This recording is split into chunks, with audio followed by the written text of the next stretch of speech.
si on vivait dans un environnement où il y a tout le temps le tintamarre, tout le temps les gens qui se crient dessus, qui s'insultent, de la violence physique ou psychologique, bah, ça va impacter sur l'enfant. L'enfant est en développement, l'adolescent se cherche.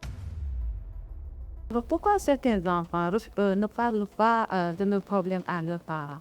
Bah, ils se sentent pas en confiance. Ça, c'est la chose. Parce que si je pense que mon parent va me réprimander, qu'il va me crier dessus ou qu'il ne va même pas me donner une oreille attentive.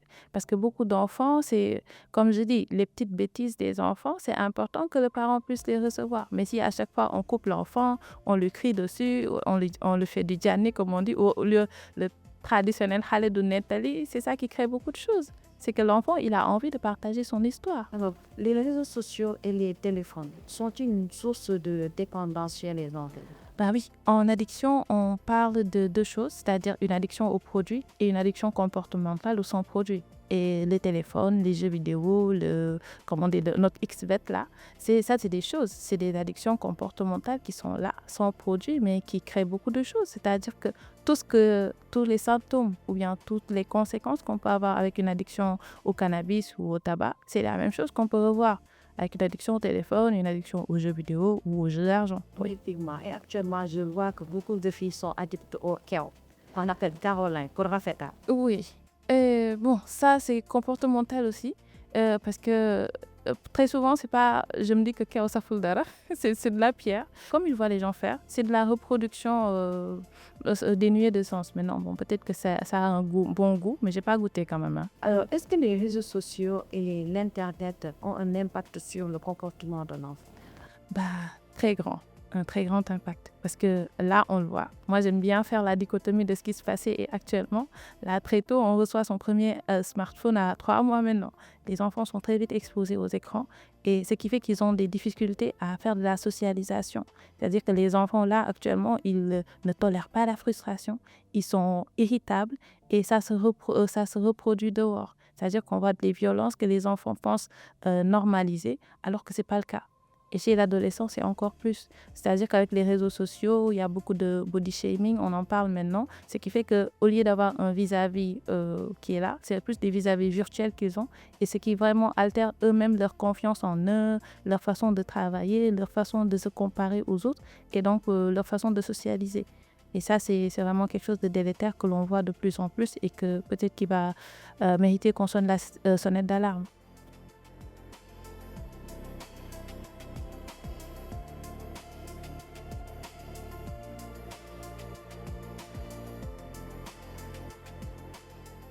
SubImax, Nous Carrère, SD Solutions vous offre votre podcast Check-up.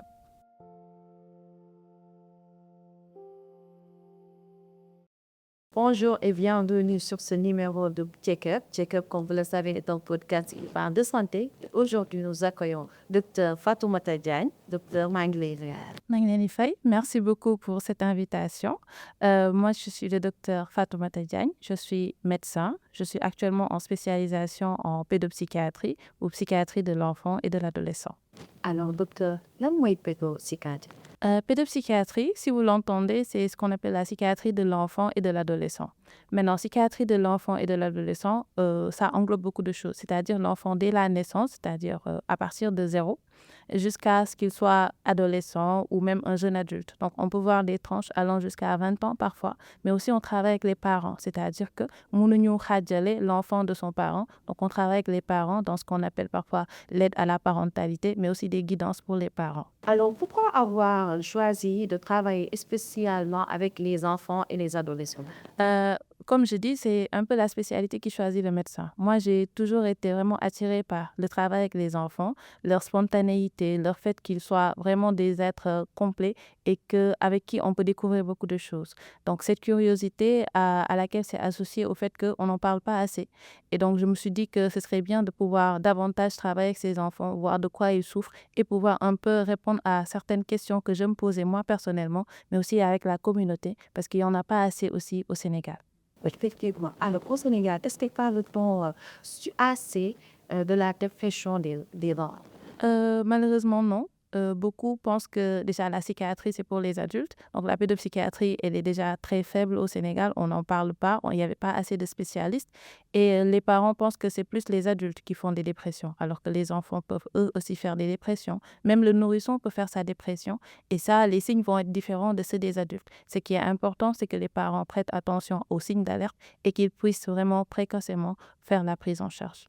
D'accord. Alors, quels sont les troubles psychologiques que vous recevez le plus souvent? Bon, actuellement, on va dire que la donne a beaucoup changé. Au début, nous recevions beaucoup plus des troubles psychiatriques purs comme ce que les gens ont l'habitude de voir. Mais là, la donne a changé. C'est beaucoup plus des troubles du neurodéveloppement. Notamment, on parle maintenant beaucoup d'autisme, on parle de TDAH, on parle des déficiences intellectuelles qui sont là. On parle en gros des retards de langage qui sont actuellement les motifs de consultation les plus fréquents que l'on retrouve en clinique. Néanmoins, on a d'autres signes qui peuvent être parfois chez les adolescents, par exemple, des troubles anxieux, la dépression dont on parlait tout à l'heure, mais qui regroupe tout ce qui est troubles qui altèrent la santé mentale. Parce que la santé mentale, c'est vraiment beaucoup de choses. Ce n'est pas forcément des maladies psychiatriques comme les gens le pensent, mais tout ce qui peut altérer ou même créer une souffrance chez l'enfant, chez l'adolescent et aussi par ricochet chez le parent. Alors, comment un parent peut-il reconnaître un signe d'alerte? Déjà, ça va dépendre de l'âge du parent. J'aime bien dire que les nouveaux parents ont parfois beaucoup de difficultés par rapport à reconnaître certaines choses, mais aussi l'âge de l'enfant. C'est-à-dire, dès que l'enfant naît, le jeune nourrisson, il y a beaucoup de signes qu'il peut montrer à son parent ou bien à sa mère, par exemple. Un enfant qui ne prête pas du regard quand il tète, un enfant qui ne répond pas à certains signes comme un sourire de sa mère et autres, un enfant qui a parfois des difficultés à tenir la tête, à avancer. À partir de 6-9 mois, on va avoir des troubles de la motricité, par exemple. Un enfant qui ne tient pas debout, qui n'arrive pas à tenir des choses. Et lorsqu'on va vers 9-10 ans, on va avoir peut-être des troubles du langage, le babillage, les bas, les petites syllabes. L'enfant qui ne les présente pas, ça devrait commencer à alerter le parent. Et quand on dit alerte, ça ne veut pas forcément dire pathologie, non. C'est juste que le parent doit beaucoup plus prêter attention au développement de l'enfant. Certes, on a des enfants qui sont en décalage par rapport à certaines choses, mais il faudrait vraiment que le parent puisse le voir. Et à partir de l'âge adolescent, c'est plutôt des troubles du comportement, des changements. Par exemple, un enfant qui avait l'habitude ou un adolescent de faire quelque chose et subitement, il y a un désintérêt soit pour l'école, soit pour des choses qui restent en retrait. Ça, c'est des signes alarmants que les parents doivent savoir vraiment, auxquels les parents doivent prêter attention. D'accord. Alors, quelle différence entre un simple trouble du comportement et un véritable trouble psychologique? Ça, c'est une question piège parce que très souvent, les parents le disent ou bien on dit aux parents, Yarulo Sodom, votre enfant est impoli ou beaucoup de choses. Alors que très souvent, il y a beaucoup de manifestations, c'est-à-dire que le corps manifeste ce que l'esprit ressent. Et l'enfant, il a des difficultés pour exprimer comme un adulte, j'ai mal, quelque chose me fait mal, ou bien il y a quelque chose que je ne ressens pas. Donc, c'est son corps qui va parler. Et lorsque le corps de l'enfant parle, il faut vraiment l'écouter. Et donc, parfois, même ce qu'on appelle des troubles du comportement banalisés, c'est quand même une souffrance. C'est-à-dire que ça peut vraiment, derrière, on peut avoir une souffrance qui altère la santé mentale de cet enfant. Donc, du coup, c'est pour ça que je dis que c'est une question un peu piège. Ce n'est pas forcément pathologique, mais il y a quelque chose du terme de la souffrance de l'enfant. Et c'est important de tenir compte de ces choses. Alors, est-ce que les réseaux sociaux et l'Internet ont un impact sur le comportement d'un enfant? Très grand. Un très grand impact. Parce que là, on le voit. Moi, j'aime bien faire la dichotomie de ce qui se passait et actuellement. Là, très tôt, on reçoit son premier smartphone à 3 mois maintenant. Les enfants sont très vite exposés aux écrans et ce qui fait qu'ils ont des difficultés à faire de la socialisation. C'est-à-dire que les enfants, là, actuellement, ils ne tolèrent pas la frustration. Ils sont irritables et ça se reproduit dehors. C'est-à-dire qu'on voit des violences que les enfants pensent normaliser alors que ce n'est pas le cas. Et chez l'adolescent, c'est encore plus. C'est-à-dire qu'avec les réseaux sociaux, il y a beaucoup de body shaming, on en parle maintenant. Ce qui fait qu'au lieu d'avoir un vis-à-vis qui est là, c'est plus des vis-à-vis virtuels qu'ils ont. Et ce qui vraiment altère eux-mêmes leur confiance en eux, leur façon de travailler, leur façon de se comparer aux autres et donc leur façon de socialiser. Et ça, c'est vraiment quelque chose de délétère que l'on voit de plus en plus et que peut-être qu'il va mériter qu'on sonne la sonnette d'alarme. Et dans ce cas, quel est le rôle que le parent doit jouer? Déjà, il doit accompagner parce que j'aime bien le dire en consultation. Être parent d'un adolescent, par exemple, en 2026, ça va être différent d'un parent d'un adolescent en 2020. ou bien en 2000. Et donc, ce qui fait qu'il faut, en tant que parent, pouvoir accompagner l'enfant sur sur ce changement qui est là. Et en plus, en tant que parent, il faut savoir mettre des mots sur des choses, c'est-à-dire que ne pas interdire ou punir à va-vite, parce que l'adolescent va le prendre comme une révolte. Et c'est important que le parent puisse aussi savoir ce qu'il interdit, parce que parfois on donne des interdictions comme ça, mais le parent ne sait même pas ce qu'il fait. Et c'est important de venir dans le monde de l'enfant et de l'adolescent, de lui montrer c'est quoi le danger. Quand j'interdis, par exemple, un certain site, c'est que ça a le danger derrière. Et ça, l'enfant, il est alerte. Donc, les parents devraient pouvoir responsabiliser les enfants au lieu de les infantiliser dans tout ça et donner juste des punitions comme ça. Alors, est-ce que certains comportements des parents peuvent influencer sur la santé mentale de l'enfant? Bah oui, parce que c'est comme je vous dis, fais ce que je dis et pas ce que je fais. L'enfant, il copie. Un enfant, c'est pas un petit adulte, c'est un humain en formation. Et donc, tout ce qu'il va faire ou tout ce qu'il va reproduire, il l'a vu quelque part. Et donc, les parents, parfois, ils donnent des faux messages, c'est-à-dire, ils sourient, par exemple, en pleurant ou crient dessus par rapport à d'autres choses ou font vraiment des choses qui ne vont pas ensemble dans la tête d'un enfant. Ce qui fait que ça va être de façon délétère, créer beaucoup de problèmes chez l'enfant qui ne va pas comprendre. Alors, comment créer une relation de confiance avec un adolescent ou un enfant? Euh, j'ai une métaphore que j'aime bien donner aux parents, c'est le lalbasang. C'est que il faut pouvoir étaler une natte où l'enfant pose tout et n'importe quoi. C'est-à-dire que dès le jeune âge, c'est important qu'un enfant puisse savoir qu'avec mon parent, que ce soit ma mère ou mon père, ou même un grand frère ou un adulte, je peux tout dire. C'est-à-dire que même s'il y a des bêtises, combien de bonbons j'ai mangé à l'école, je suis tombée, les petites choses que l'adulte peut banaliser, c'est important que l'enfant puisse les poser. Parce que dans ces cas-là, quand il y aura un vrai problème, l'enfant pourra vraiment exprimer ce qu'il ressent en toute sécurité. Et donc, ne pas couper, par exemple, la parole à un enfant qui vous explique sa journée, même si c'est barbant, comme j'ai dit aux parents, ou qu'on est fatigué, prêtez une oreille attentive parce que c'est important que l'enfant puisse avoir confiance aux parents et pouvoir lui dire les choses sans pour autant se cacher. Parce que s'il ne le dit pas aux parents, il va le dire à quelqu'un d'autre et ça peut être un adulte qui n'est pas aussi bienveillant qu'un parent et qui va, au lieu de l'aider, le détourner. Et c'est ce qu'on voit de plus en plus dans la société. Effectivement. Alors, est-ce que les conflits familiaux peuvent impacter sur la santé mentale de l'enfant? Bah, grandement, parce que un enfant, il vit dans un environnement.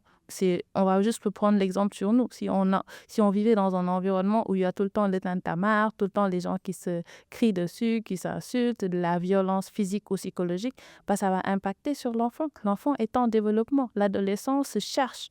Et donc, il va copier les bonnes choses, mais aussi il va copier les choses qu'il ne comprend pas. Et donc, c'est la reproduction qui va se faire. On a beaucoup de choses qui se reproduisent. C'est-à-dire que des violences que les enfants font, mais en réaction avec ce que les parents ont fait ou qu'ils voient tous les jours, c'est-à-dire un enfant qui voit tout le temps que son père tape sa mère, par exemple, il va se dire que c'est normal, moi, garçon, de taper les filles.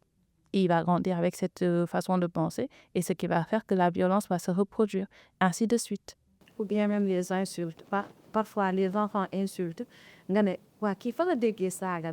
Ok, yow sa bopp yow yaa nekk di saaga. Exactement, ce que je dis aux parents aussi, quand ils amènent leurs enfants pour retard de langage et que les mots commencent, je leur dis, faites attention, il va reproduire tout ce que vous dites. Donc, si c'est un environnement où les gens se font passent les insultes comme des mots comme ça, l'enfant, il va reproduire. Alors, pourquoi certains enfants ne parlent pas de leurs problèmes à leurs parents? Ils se sentent pas en confiance. Ça, c'est la chose. Parce que si je pense que mon parent va me réprimander, qu'il va me crier dessus, ou qu'il ne va même pas me donner une oreille attentive. Parce que beaucoup d'enfants, c'est, comme je dis, les petites bêtises des enfants, c'est important que le parent puisse les recevoir. Mais si à chaque fois on coupe l'enfant, on lui crie dessus, on lui fait du djani, comme on dit, ou le traditionnel khale du netali, c'est ça qui crée beaucoup de choses. C'est que l'enfant, il a envie de partager son histoire. Mais s'il n'y a pas quelqu'un qui est là, prêt à donner une oreille attentive, c'est ce qu'on appelle le temps utile.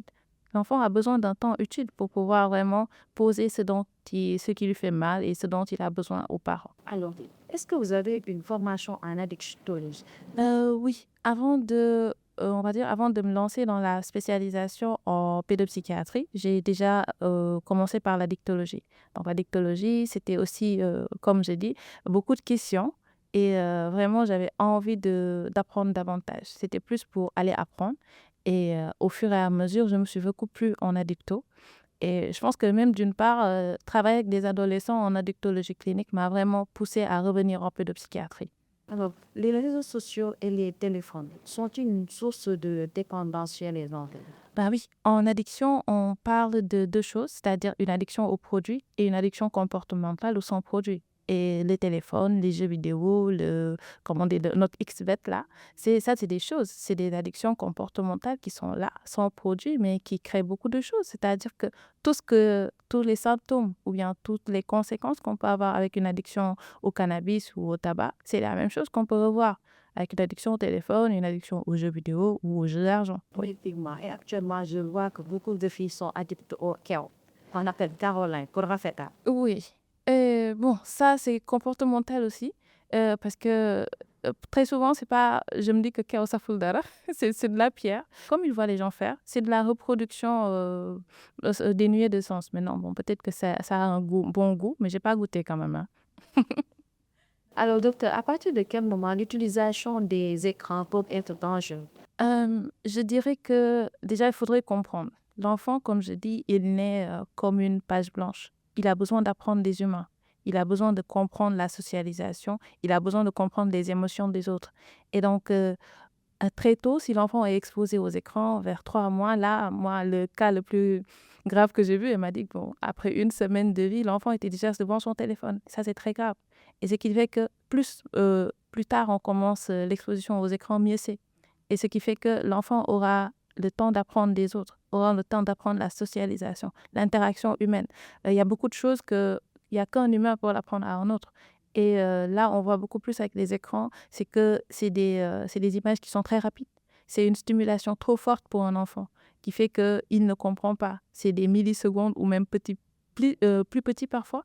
Et c'est des images qui sont combinées à des sons très forts. Et ce que j'aime bien dire aux parents, c'est que très souvent, les dessins animés actuellement, ça ne ressemble à rien de la vie de tous les jours. C'est des voitures qui parlent, c'est des arbres qui parlent. Et l'enfant, il est déphasé quand il sort des écrans.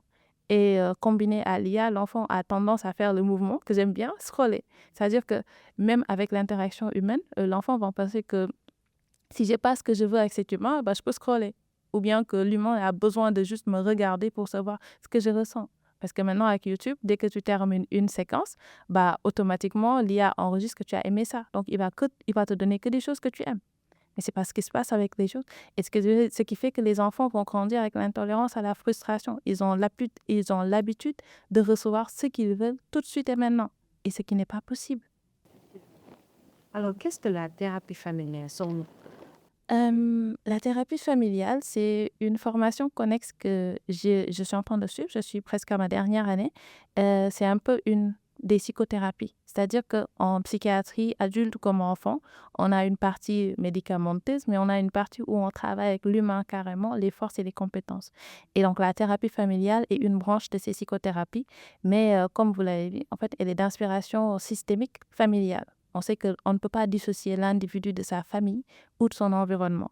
Donc, on va travailler avec les interactions qui font que l'individu ou bien la personne, ici par exemple appliquée à un peu de psychiatrie, l'enfant a des besoins, mais qui sont souvent liés à ce qui se passe à la maison. Tout à l'heure, on parlait des interactions, des conflits dans les familles qui se répercutent sur la santé mentale de ces gens.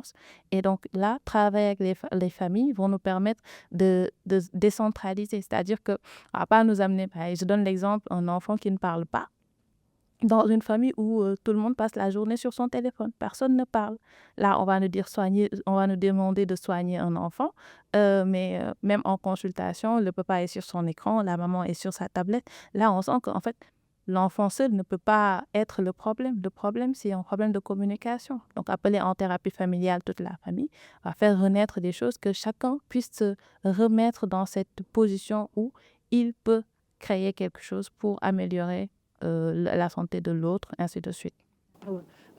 Dans quel cas est-il important de consulter un psychologue? Là, on parlait autant des signes d'alerte. Mais là, moi, je me dis que dès qu'un parent pense que son enfant est différent, ou bien pense qu'il y a un souci, ce serait bien de consulter un pédopsychiatre. Parce qu'il ne faut pas négliger ces petites choses. Par exemple, une maman qui vous dit « Ah non, mon enfant, il ne me regarde pas quand il tète. » Ou bien « Mon enfant, il boitille. » Ou bien « Mon enfant, il fait ça. » C'est important parce que le parent sent une différence. Et donc, aller en consultation en pédopsychiatrie, ça ne va pas forcément dire qu'on va vous dire que votre pathologie, c'est ce que vous avez posé. Mais on va essayer de comprendre. Parce que derrière, il y a aussi des mamans qui sont très anxieuses et leur anxiété se répercute sur leur enfant. Donc, venir en consultation, là, on va travailler l'axe de la pédopsychiatrie dont je parlais tout à l'heure, c'est-à-dire l'aide à la parentalité, travailler les choses. Parfois, c'est les répercussions du couple qui reviennent sur l'enfant. Et là, il faut travailler des choses. Parfois, c'est des carences affectives. Et ce qui fait que c'est important de venir en pédopsychiatrie. Nous, on est juste une porte. C'est-à-dire qu'on ne travaille pas seul. Ce qui est intéressant, c'est que la pédopsychiatrie, moi, en tant que pédopsychiatre, je ne peux pas travailler tout seul. J'ai une équipe où il y a beaucoup d'autres personnes. Je travaille avec des orthophonistes, des psychomotriciens, des assistants sociaux, des psychologues scolaires comme cliniciens et beaucoup d'autres, et des éducateurs spécialisés. Ce qui fait que venir en pédopsychiatrie, c'est venir dans un endroit où chacun peut y trouver son compte. Dès qu'on voit qu'il y a des choses, on refaire et on travaille en équipe. C'est ça le travail de réseau en pédopsychiatrie. Comment se passe une consultation avec un enfant?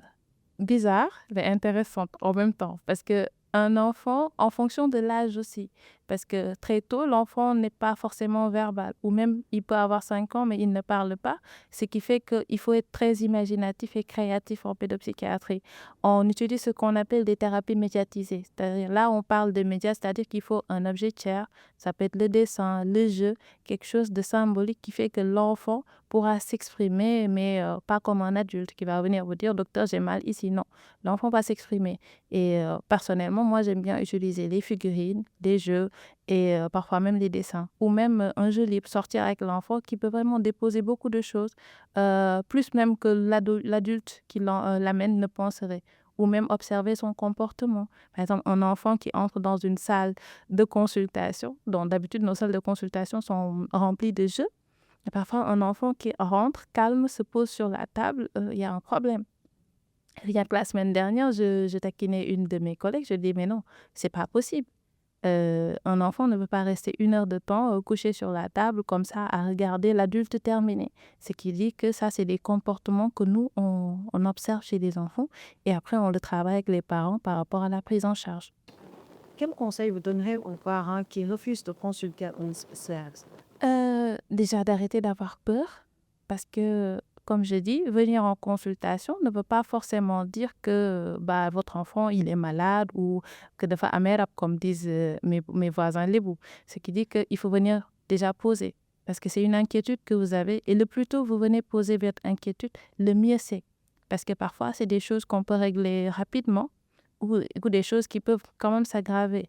Et donc, ce qui est important, c'est que de ne pas vous dire que dès que j'entre en pédopsychiatrie ou que dès que j'entre à FAN, comme les gens disent, voilà, je vais chez les fous, mon enfant est fou ou autre chose. Non, déjà, le terme de la folie, nous, on n'aime pas l'utiliser. C'est juste que votre enfant est en train de souffrir, d'une part. Et donc, cette souffrance-là, le mieux, c'est de venir l'alléger au mieux. Quels sont les défis aujourd'hui de la santé mentale au Sénégal? Une grande question. Parce que là, déjà, en terminant la question de tout à l'heure, on avait le volet stigmatisation. La santé mentale, elle n'a pas bon dos au Sénégal. Donc ça, c'est un grand défi. Lever le voile du stigma autour de ça, en faire comme un diabète ou une hypertension. C'est-à-dire qu'une maladie liée à la santé mentale ou bien un trouble lié à la santé mentale, c'est aussi de la santé. Et donc ça, c'est le volet avec les communautés. Comment discuter davantage sur ça, comment sensibiliser. Et l'autre défi, c'est un peu mobilisation. Comme je disais, les gens s'intéressent de plus en plus à la psychiatrie, à la pédopsychiatrie, mais malheureusement, il n'y en a pas assez. Il n'y en a toujours pas assez. Et même ceux qui sont là, il y a par exemple le volet recrutement. Pour voir un pédopsychiatre, déjà, je pense qu'il faut revenir à Dakar. Il n'y en a pas dans les régions. Alors que pour les formations, on voit qu'il y a de plus en plus de sortants, mais il n'y en a pas assez. Donc ça, c'est peut-être pour le ministère ou bien les autorités de penser au recrutement des spécialistes, mais aussi au niveau communautaire, c'est-à-dire en tant que parent, de faire passer les choses. C'est-à-dire que quand un parent a eu une expérience, mais de venir faire un retour, d'expliquer ce qui s'est passé. Et ça permet aux autres parents de vraiment être beaucoup moins apeurés par rapport à la pédopsychiatrie et à la psychiatrie en général, mais aussi de pouvoir l'humaniser. Parce que la psychiatrie, c'est une des spécialités qui demande le plus d'humanisation. La preuve, les hospitalisations en psychiatrie adulte, par exemple, on demande à un parent de venir avec son patient. Rien que pour leur dire que non, vous ne nous laissez pas le problème pour partir, non. On va essayer de régler avec vous ce problème. Et donc ça, c'est quelque chose qu'il faudrait que nous tous nous portions, que ce soit les spécialistes, que ce soit les politiques, mais aussi que ce soit les populations par rapport à ce grand, comment je vais le dire, par rapport à comment lever le stigma autour de la psychiatrie, mais comment aussi en faire une maladie ou bien un trouble comme les autres. Et du coup, ça va vraiment alléger les choses. D'accord. Alors, que faudrait-il faire pour améliorer la santé mentale des enfants? Déjà, il y a le volet plaidoyer, faire de la sensibilisation, c'est important. Là, je vois que de plus en plus, les gens s'intéressent à cela et c'est important de pouvoir sensibiliser, d'expliquer aux gens. Parce que ce que j'ai remarqué dans ma petite expérience de pratique, c'est que les parents ne sont pas, on va dire, des tortionnaires. Non, les parents veulent aider les enfants. Mais malheureusement, ils ne savent pas vers quelle oreille se tourner ou où aller. Donc, ce qui fait que parfois, c'est de l'ignorance qui fait qu'ils vont tarder. Et donc, travailler cette sensibilisation va déjà permettre aux parents de savoir où aller en cas de besoin, mais aussi qui contacter. Et ça, c'est important. Et d'autre part aussi, les enseignants. C'est important qu'on puisse s'appuyer sur eux. Parce que tout à l'heure, je parlais du travail de réseau en pédopsychiatrie. On s'appuie beaucoup sur les écoles.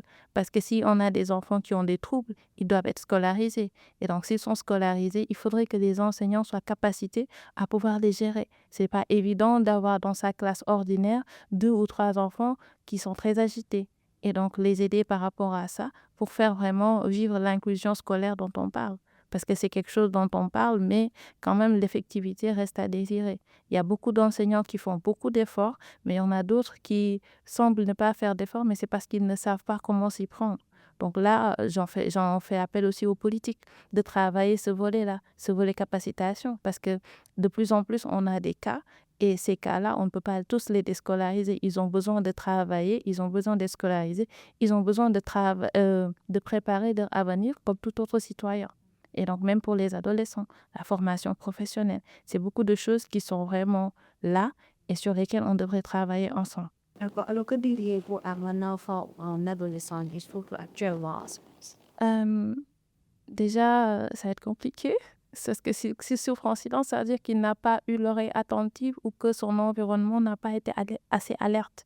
Et c'est important de pouvoir se sentir en confiance dans son environnement. Moi, je dirais peut-être pas à l'enfant qui va avoir des difficultés à sortir, mais à l'adolescent de se trouver une personne de confiance. Ça peut être de préférence les parents, mais à défaut, de travailler avec quelqu'un. Là, on est dans la capacitation des pères. Il y a par exemple, j'ai beaucoup d'adolescentes qui m'envoient leurs camarades de classe parce que voilà, elles leur ont dit, ah non, je vois Dr Fatmata, donc peut-être tu peux aller voir. Et parfois, c'est important. Donc, la capacitation dans les pairs. Nous commencerons peut-être à aller vers les lycées, vers les collèges pour leur expliquer ce qui se passe et comment au moins se faire une alerte par rapport à ces choses. Une chose que tout parent devrait retenir sur la santé mentale. Observer. Il ne faut jamais négliger l'observation ça peut être son enfant, de soi-même, et de prêter attention à ces petits signes avant-coureurs, comme on dit. Un petit changement de comportement, une tendance à peut-être délaisser les choses que l'on aimait en tant que parent, en tant qu'enfant, c'est important. Et aussi de savoir poser des questions. C'est-à-dire, dès qu'on voit un changement, aller vers les gens, mais avec beaucoup d'empathie. C'est-à-dire que poser des questions, mais pas en mode inquisiteur, pas en mode policier, non, mais plutôt avec beaucoup d'empathie. Ce qui fait que travailler la bienveillance et l'empathie est important en tant que parent, en tant que frère, sœur, et ça permet à la personne qui est concernée de pouvoir vraiment savoir que cette personne-là, elle me demande des choses, pas pour me juger ou autre, mais peut-être parce qu'elle s'inquiète pour moi.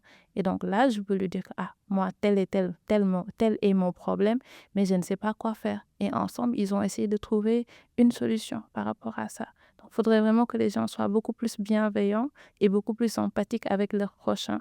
Et ça permettrait vraiment à ce que la santé mentale soit beaucoup plus optimale pour beaucoup d'entre nous. Docteur Fatimata, nous arrivons à la fin de ce numéro. Merci pour votre présence aujourd'hui avec nous.